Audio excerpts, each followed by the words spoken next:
आज के इस वीडियो में हम कक्षा 7 के विषय विज्ञान बतलाएंगे, ठीक है। और ये अर्धवार्षिक परीक्षा का प्रश्न पत्र दिया, देख लीजिए यहाँ पे लिखा हुआ अर्धवार्षिक मूल्यांकन 2024, ठीक है।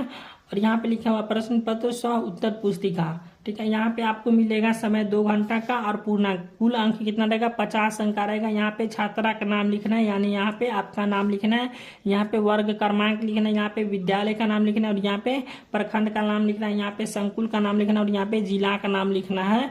यहाँ पे वीक्षक हस्ताक्षर करेंगे, यहाँ पे मूल्यांकनकर्ता हस्ताक्षर करेंगे, यहाँ पे प्राप्तांक आपको 50 नंबर में कुल कितना अंक आया है यहाँ पे लिखाएगा, ठीक है। तो यहाँ पे इस तीनों में आपको कुछ नहीं करना है।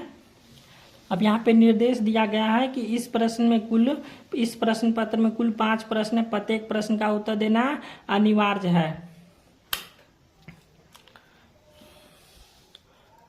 उसके बाद यहाँ पे पहला प्रश्न है खाली जगह को भरिए। तो यहाँ पे एक का कॉमा दिया, उष्मा का स्थानांतरण खाली जगह से खाली जगह वस्तु की ओर होता है, तो इस दोनों में आप भर लीजिएगा। अब यहाँ पे ख में मानव शरीर का सबसे बड़ी ग्रंथि होता है यकृत है, ठीक है। और ग में समय का मूल मात्रा क्या होता है सेकेंड है। और ग में दिया हुआ है पोटेशियम परमैंगनेट को गर्म करने पर अन्य पदार्थ के साथ ऑक्सीजन गैस निकलती है। उसके बाद अंगों में दिया हैजा एक जल जनित बीमारी है।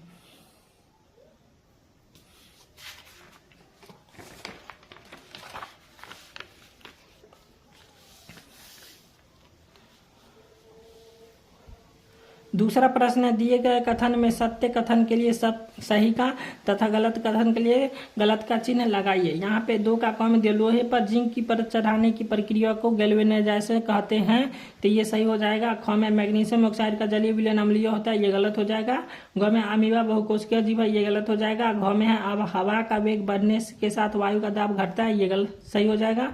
उसके बाद अंगों में है कि जिस पदार्थ को ऊष्मा का संचरण नहीं होता है उसे ऊष्मा का सुचालक कहते हैं, ये गलत हो जाएगा। तीसरा प्रश्न है स्तंभ अ का स्तंभ ब के साथ सही सही मिलान कीजिए। तो यहाँ पे स्तंभ अ और यहाँ पे स्तंभ ब है, ठीक है। यहाँ पे क में है कार्बोहाइड्रेट, कार्बोहाइड्रेट का हो जाएगा शर्करा। उसके बाद ख में प्रोटीन का हो जाएगा अमीनो अम्ल। ग में दिया वसा, वसा का हो जाएगा वसा अम्ल एवं ग्लिसरॉल।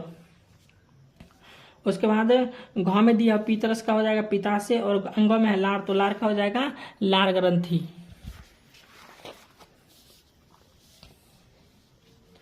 चौथा प्रश्न है क में बायोगैस क्या है, इसके क्या लाभ हैं, या ऊंट मरुस्थल में जीवित रहने के लिए किस प्रकार अनुकूलित है। इस दोनों में से किसी एक प्रश्न का उत्तर देना है। तो यहाँ पे इस प्रश्न का हम उत्तर दिए बायोगैस क्या है, इसके क्या लाभ है। चलिए इसको हम बतला देते हैं। तो यहाँ पे हम लिखे हैं बायोगैस एक जैव रासायनिक प्रक्रिया के माध्यम से उत्पन्न होती है जिसमें कुछ प्रकार के बैक्टीरिया जैविक कचरे को उपयोगी बायोगैस में परिवर्तित करते हैं। और चूंकि उपयोगी गैस एक जैविक प्रक्रिया से उत्पन्न होती है इसलिए इसे बायोगैस कहते हैं। बायोगैस के उपयोग से होने वाले लाभ, तो यहाँ पे इस लाभ को हम लिखे हैं। तो यहाँ पे पहला लाभ हो जाएगा जैव अपशिष्टों का निराकरण, दूसरा हो जाएगा अन्य ऊर्जा के रूप में रूपांतरण और तीसरा हो जाएगा जैव उर्वरक निर्गत के रूप में। ख नंबर प्रश्न है भौतिक परिवर्तन एवं रासायनिक परिवर्तन में अंतर स्पष्ट कीजिए, या भौम जल स्तर नीचे गिरने के कौन कौन से कारण है। इस दोनों में से किसी एक प्रश्न का उत्तर देना है। तो यहाँ पे हम इस प्रश्न का उत्तर दिए भौतिक परिवर्तन एवं रासायनिक परिवर्तन में अंतर स्पष्ट कीजिए। इधर हम लिखे भौतिक परिवर्तन और इस साइड लिखे रासायनिक परिवर्तन। तो इसका हो जाएगा पहला कि पदार्थ के भौतिक गुण जैसे अवस्था, रंग, आकृति इत्यादि में परिवर्तन होता है। और इसमें लिखे पदार्थ के रासायनिक गुण जैसे पदार्थ के अणुओं में आंतरिक संरचना में परिवर्तन होता है। दूसरा में है कि भौतिक परिवर्तन में नए पदार्थ नहीं बनते और रासायनिक परिवर्तन में नए पदार्थ बनते हैं। तो ये हो जाएगा दूसरा।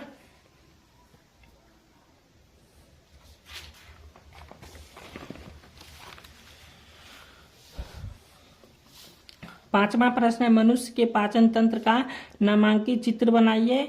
और यहाँ में दिया हुआ है रवि के घर से विद्यालय की दूरी 6 किलोमीटर है। रवि साइकिल द्वारा 30 मिनट में पहुंचता है, तो रवि के साइकिल की 4 किलोमीटर प्रति घंटा में बताइए। तो यहाँ पे आप जो है सो मनुष्य के पाचन तंत्र का नामांकित चित्र बना दीजिएगा, ठीक है।